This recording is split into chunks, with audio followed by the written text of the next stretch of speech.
So when we did shift change today, I was supposed to change out at 6 o'clock. I swap out with my father. He drives the truck during the day and I drive it at night. That's just the way we have it set up right now. When I was talking to him on the way here, he told me the brakes were really spongy. He's like, I don't know. He's like, I know that air can's leaking. We'll have to fix that. Okay. I went and got the part to fix the air can. Car underneath there, fix it real quick. Super easy stuff if you're mechanically inclined. It's really not a big deal. Fix the air can. And then he touched the brakes and I hear all this air coming out. And I'm like, what is that, right? And still trying to get done like super quick so they don't even notice that we had, to fix anything, because the whole point is like do shift change, get going, because it's money, and we also have water flowing back we have to keep on top of so they don't have to call somebody else in. Anyways, I go forward and I look, and the air lines that supply air to the air can up front have rubbed a hole in them. They were rubbing up against the drive shaft. Now we had those pulled aside and strapped down.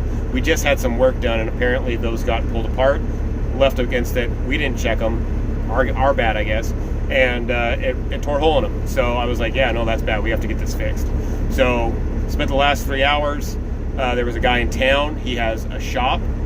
We paid him $120 to open his shop up to allow, and he built us some airlines. We bought the airlines from him, and actually we're going to pay him tomorrow when he's open because his till was down. But we gave him the cash for opening up a store, and so we were able to get going again tonight. Now, I got here, there's already 2 guys working. I am getting loaded. I had to wait for water because the upright tanks that are here, they don't want us to pull any water below 5.5, right? Which makes sense because we pull almost 5 feet every time that we pull a load. So you got to leave a little bit of water in there. They want us to. Yesterday they were having us pull it at 7.11, which is 7 foot 11 inches. So as soon as I get done loading, which I can't turn this around, can I? Never mind. I was going to show you what my gauge said. Basically, I sit in here and I watch my gauge. A lot of companies want you to stand outside. We don't really need to. I mean, I've been doing this for years. I've never had a problem when we're sucking on water. But I'm watching my load gauge, and I'll give you guys a video of what that is later.